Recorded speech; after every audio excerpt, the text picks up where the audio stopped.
Welcome to the Power of LinkedIn for Personal Brand. I'm Dante St James, and this is a look at how you can get more power out of LinkedIn for your personal brand. What exactly is that? Well, that's one of the questions we'll be looking at in here. What we're going to cover is what personal branding is and how it actually works. We'll look at how personal branding looks on LinkedIn, and then we'll link the personal with the professional and sort of look at how you might find a way to better project that personal brand before we put together your personal brand plan on LinkedIn and how that looks and works within the context of the tools that are available on LinkedIn. First up, the what and why of personal branding. It's really all about personal branding, not making yourself an online influencer. That's certainly not the aim of becoming a personal brand in any way, shape, or form. What it is more about thought leadership. It's about giving people great value to want to follow you, not so much to become the Bali bikini under a waterfall influencer type. That's not what we're looking at. It's more to do with you being a leader in your segment, in the area of your expertise. It also means that you're clearly demonstrating your area of expertise in your area of expertise. You want to show people that you know what you're talking about. You're not just some mug who's making up facts about history or just coming up with baseless opinions about stuff. You actually have some constant credibility in the space that you're talking on. That's pretty important to have. Someone who's working on personal brand could do that through writing articles online. They could be doing it by being on podcasts. You express your expertise through all these ways, producing videos on YouTube or even short format stuff on things like Reels and TikTok and posting on social media in general. If you're sharing more than just your thoughts and feelings of what you had for breakfast, then the chances are you're starting to walk in that personal brand territory online. So why do we do personal brand? Why in the heck would we even bother with it? Well, it's simply because we get further ahead with one than we do without one. Let me tell you what I mean. In my situation, in my experience, I didn't have to apply for the two main contracts that I have now when I became available to be able to work on them. I didn't have to go through a selection criteria. I didn't have to do a cover letter or a resume. They came to me so that when, say, both CDUs, Charles Darwin University and the Darwin Innovation Hub approached me, they already knew what I did. They already knew my work because it's all out there on the internet for anyone to see. I have workshops, webinars, and networking events to fill. So I don't do that just simply by going, come to my workshop. I have to give people a reason why they should choose my workshop over the plethora of other things they've got to do in their lives between 5:30 and 7 p.m. on a weekday night or during their lunch break during the week. I also have international students graduating, and I need to have the influence and the ability to be able to place them in work experience, in things like new jobs, to say that, oh, you've worked with Dante, good, I would love to give you a go. So in my experience, this has been a very powerful way of having credibility and then transferring that credibility onto my students as well. I also have my own business to attract clients to. And this is just as important because I'm not necessarily, in fact, I'm not advertising at all. I have not run a single ad for my business in the last 2 years. And that's simply because I've used my credibility in the marketplace, the work I've done that's very much on show in the marketplace to be my advertising for me. I don't have to pay for it. It kind of speaks for itself. I also don't want to have to pay for advertising for any of this stuff. So I've got to choose some way of making sure that my things are out there, my opinions, my thoughts, my feelings, my credibility, my reputation is out there without having to pay for it, because I just refuse to pay for online advertising these days. It's simply too expensive and too hit and miss to be accurate enough for what I want to achieve. So what are the forms of personal branding? Well, there's about 7 of these. And the first one is what I call thought leadership. Someone like Simon Sinek, for instance, he has a certain area that he speaks into, which is usually to do with not so much entrepreneurship, but maybe leadership, very much about leadership and futurism and trends. He speaks to that, and he's very popular in that. In fact, he's very well known for it. It's many viral videos that have been shared extensively. Now, while 2023 has actually been a very quiet year for Simon, he certainly had a big 5 years before that. So I'll be interested to see what his next moves will be. Then we've got the connector, the person who is really good at introducing people to other people. I like to think that I'm something of that. I like to be able to share my connections with everybody, even my competitors, to get them to have a look at the kind of people that I'm mixing with so they can mix with them too. The connector is very keen. You see them tagging people online all the time. It's a very common thing they do. The altruist is someone who definitely offers more than they would seem to get in response. So, what I'm saying is they may offer more assistance, more help, more expertise, more sharing of their knowledge than what it seems to be that they're getting back from it. They seem to be putting a heck of a lot more in than they're getting back out. These people tend to either do it for very altruistic reasons, so as they're doing it as a form of social capital, or they just want to give because that's in their nature to give. They also could be the person that may appear altruistic, but they also happen to play a very long game. They're not looking for short-term results on anything. They're playing a long game so that people will see the results of what their good work has been in years to come. The careerist is all about doing everything they can to get ahead in their career. They want to be seen to be someone who's an expert in what they do so that they will be chosen ahead of other people when it comes to great opportunities.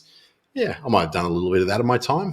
The hipster is someone who generally is an early mover towards new trends that are a little bit countercultural or a little bit controversial or perhaps a little bit contrarian. So they tend to be, mostly millennials. Mostly millennials fit into that hipster vibe, although you do see some in Generation Z as well, in younger people who are definitely looking for, I guess, an edge. They're looking for an edge, something that's very different about them. They like to be seen as individual, not as people who follow the crowd, not necessarily as leaders or thought leaders though, but at least not people who follow the mainstream.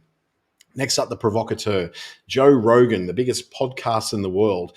This guy is definitely the provocateur. He's a little bit controversial in that he doesn't necessarily have controversial views of his own. In fact, his own views are remarkably mild. But what he does like to do is have people talk, let people come onto the show and just talk. And he's been kind of, thought of as a bad thing for some of that, but in most of the cases, he allows people to share their point of view, engages in that conversation, but doesn't necessarily take a stand on that point of view for right or for wrong, for left or for right, for good or for bad. None of it. He doesn't take a stand. He just tends to nod his head and go, okay, interesting, and lets people talk themselves.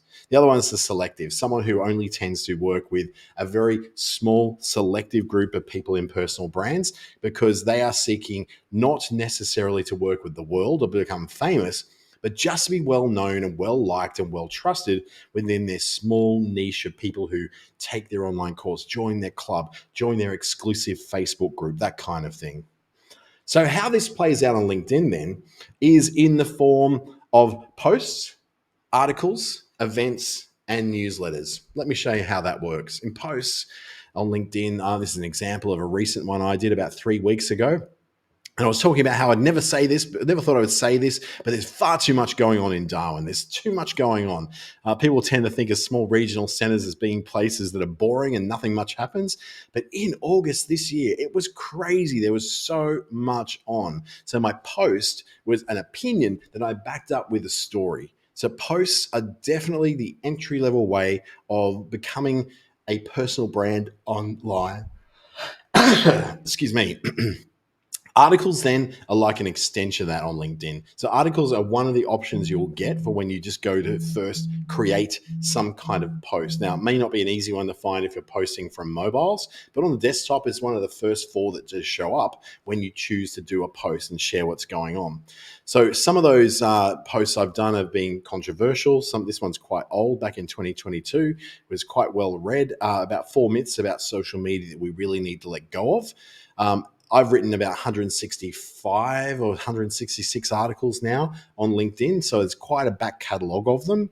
But what I generally use them for is my newsletter, which is another thing we'll look at in just a second. Events, though, on LinkedIn work very much like events on Facebook. The difference is here that you're also, yes, available. You're able to invite your connected people to these, but because the people you're connected to on LinkedIn are a lot more likely to be aligned with the event than, say, people who are on Facebook. So if you're creating I don't know, let's say a business development event, and all your friends are friends and family on LinkedIn and not on Facebook, and not particularly people who you do business with, well, then you find that business events are not even given as an option for categorizing on Facebook because they are so irrelevant to it. But on LinkedIn, they are definitely something that we have as front and center in the kind of events that are run. There's also their newsletters, which are essentially just an article. You go to write an article, and then what it allows you to do is to send that out as a notification to people who have specifically subscribed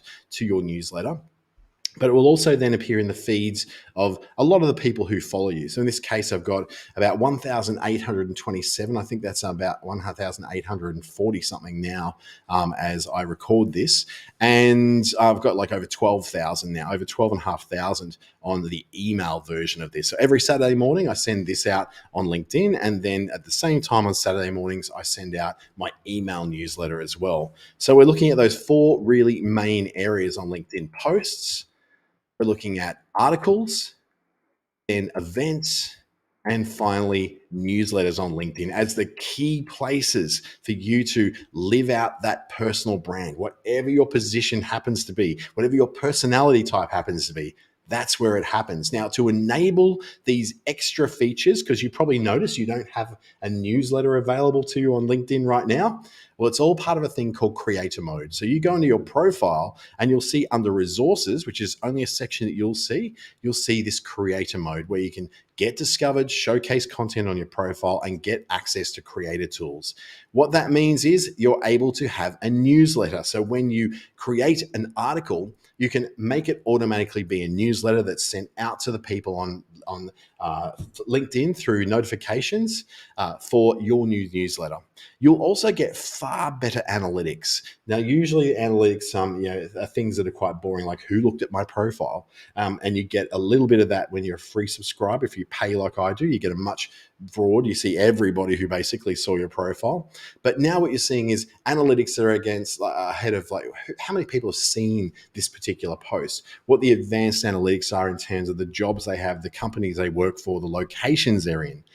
Then you'll also get what we call live events. So live is not just audio as it says on screen, it's also video events. Your ability to live stream something like this workshop or this webinar onto LinkedIn directly. People can watch it on LinkedIn. It saves as a video or as an audio file on LinkedIn. You also get this little section on your profile called highlights, which allows you to see the things that you want to highlight about yourself. So in my case, I've got both sign up for my main newsletter via email and then a mini course I'm running, which is all about either one of the 5 that I've got in place for ChatGPT, for personal branding, for getting more bookings, and I think the 4th, there's actually 4 of them. Remembering the very first one, which is how to write better for social media on there. So those mini courses are something that I continually get people through because as they see my profile after seeing some of my content online, then they may see, oh, you've got a mini course and it's free. Let me have a look at that. Now, your plan of action for this should be involving you working out first who you are. And that may seem like a really pithy question, but the reality is if you don't know who you are, you won't know who to put forward as your personal brand. So I've got a very special video in the Darwin Innovation Hub channel here on YouTube about building your own personal brand. I've also got a mini course that runs over 5 weeks that will give you hints and tips on how to live that out. So the video on here is like an introduction, but the mini course is 5 emails delivered to you over 5 weeks that you work on each of the 5 main areas of personal branding in your own time over 5 weeks. But really, when it comes down to it as a summary, we're looking to work out what your values are.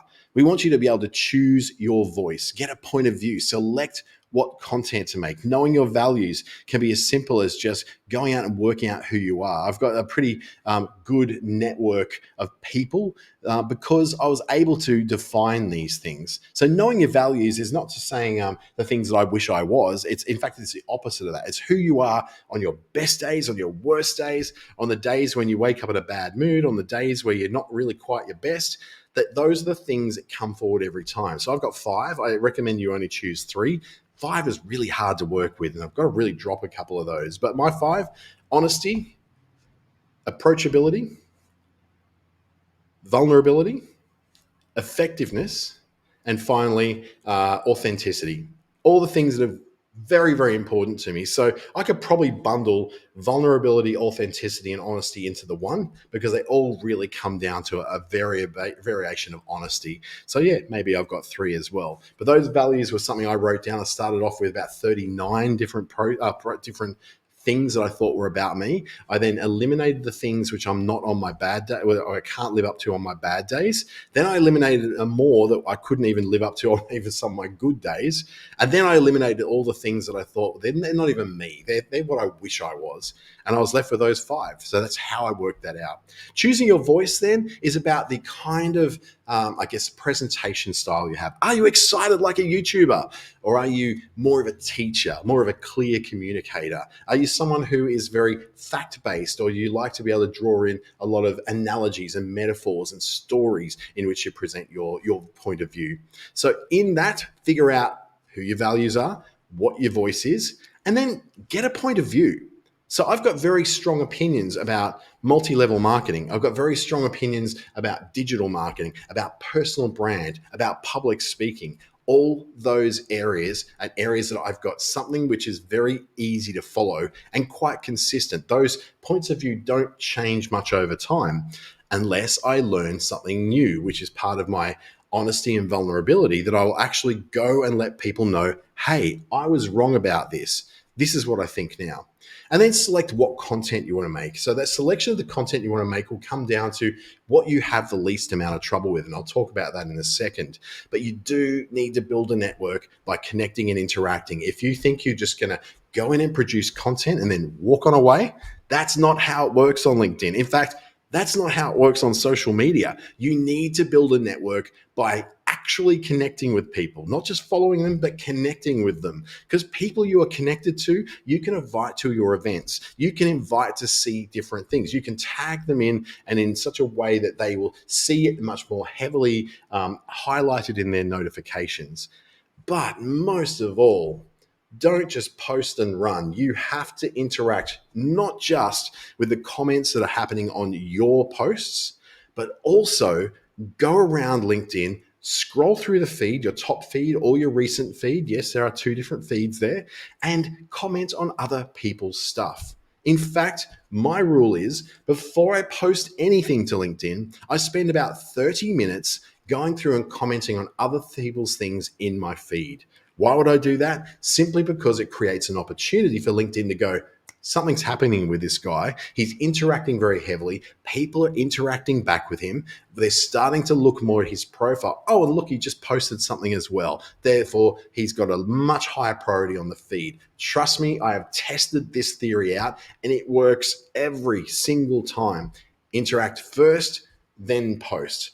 Years ago, I learned a formula from someone who said that, I think it was like she comments on 9 things before she would ever post one thing. I want to go and do 30. I want to do 1 a minute and more if I can do. So 30 for every one thing that I post, and then even more after that. Also, create content that matches what your target audience like. I know I just said create the kind of material that you feel comfortable with, but they also have to be things that people who you are trying to attract also relate to it, also like. If you're trying to attract young people, video works. If you're trying to attract people who are more middle to upper age, podcasts are really great for that. If you're trying to attract people who are just sort of scrolling through feeds and maybe looking for good quality content, then posting on social media could be good for you. Start and share and join in on conversations. So if there's a big conversation happening on one of your favorite influencers or the people who you are following, then join in that conversation. Add value to it. Don't just rewrite whatever the influencer wrote. That's one of the worst things. I follow a guy called Justin Welsh, and honestly, the first 30 or so messages that I see as comments in what he's posted are usually people who are just usually paraphrasing exactly what he said.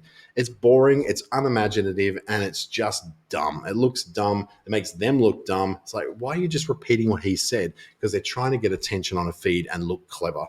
Join in the conversation and add your own special sauce to it, the thing that you see. And if you can't think of anything that's specifically you, that really changes the direction of the conversation that was happening, then do this one magic thing for me, won't you?